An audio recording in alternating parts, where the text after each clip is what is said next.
दोस्तों, आज हम लेकर आए हैं एक और नई कहानी। यह ही मजेदार और रसभरी कहानी है। पूरी कहानी सुनने के लिए अभी वीडियो को लाइक करें, चैनल को सब्सक्राइब करें और नोटिफिकेशन बेल को दबाना न भूलें। जंगल में रहने वाला काला कौवा न अपने रूप रंग से संतुष्ट था, न ही अपनी वजह वह दूसरे कौवे से मिलता।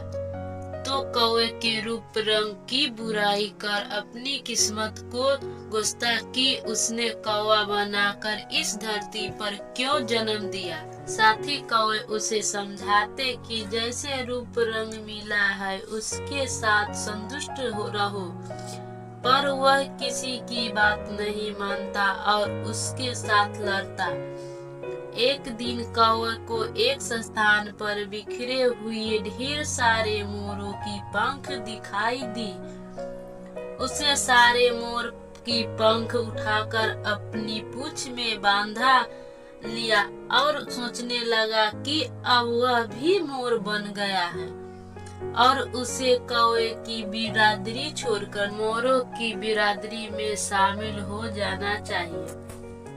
वह तुरंत वहां अपने समूह के सरदार के पास गया और अकड़ कर बोला, सरदार, जैसे कि आप देख ही रहे हैं, मैं अब मोरो बन गया हूँ, इसीलिए आपको बताने आया हूँ कि मैं कौवे की बिरादरी छोड़कर मोरों की बिरादरी में जा रहा हूँ।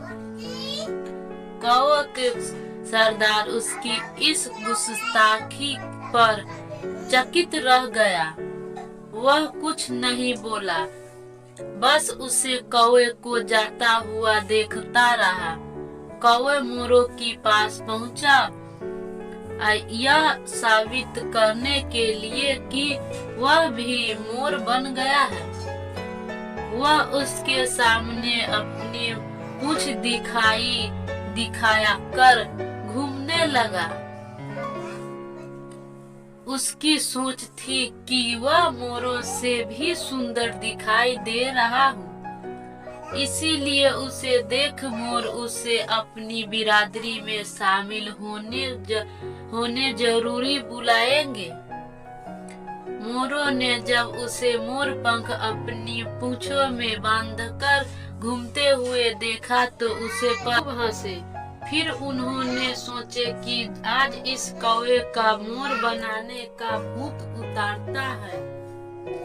उसके बाद उन्होंने मिलकर कौवे की बहुत धुलाई की। कौवा जान बचाकर भागा और अपने समूह के सरदार के पास पहुंचा।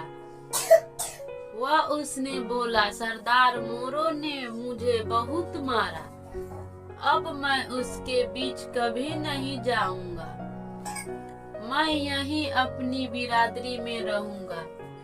कौवे के सरदार को उसकी अक्ल याद थी। वह सोचने लगा, बहुत अक्ल रहा था तू, अभी तेरी अक्ल भी उतारता हूँ और सबक भी सिखाता हूँ। उसने अपने साथियों को बुलाया और सबने मिलकर उस कौवे को मार मार कर अधमूरा कर दिया। कौवे का सरदार बोला, तू जैसे कौवे की हमारे समूह को आवश्यकता नहीं है, भाग जा यहाँ से और अभी लौट के मत आना। बेचारा कौवा न मोर की बिरादरी में शामिल हो पाया, न अपनी बिरादरी का रहा।